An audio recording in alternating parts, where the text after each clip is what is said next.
ఏంటి ఎట్లా ఏమైంది మావా? అప్పులు ఎక్కువైపోయింది మామ, మనశ్శాంతి లేకుండా పోయింది. అరే పెద్ద సమస్య వచ్చి పడిందే, ఇప్పుడు ఏం చేద్దాం? ఏం అప్పులా? ఏం చేసిన అప్పులు? మా ఒకసారి నీ బండి ఇస్తావా మా, సెంటర్కి వెళ్ళి వస్తా. బండా తీసుకొని పో.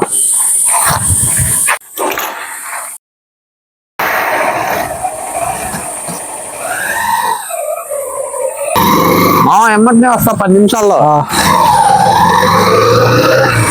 A few moments later. ఇదేంది చాలా టైం అయింది వెళ్ళాడు ఇంకా రాలా?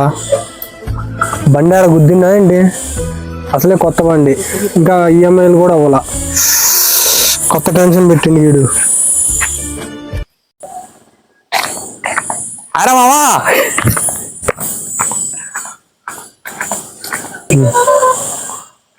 మామా నాకు చాలా హ్యాపీగా ఉందిరా.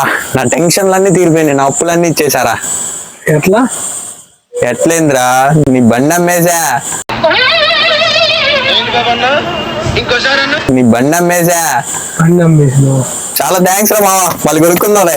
బండి అమ్మటం ఏంట్రా? Thank you. ఆల్రెడీ లోపల చచ్చిపోయినా బ్రో, బతుకు మీద ఆశ లేదు, బ్రతకాలన్న ఆలోచన కూడా లేదు బ్రో.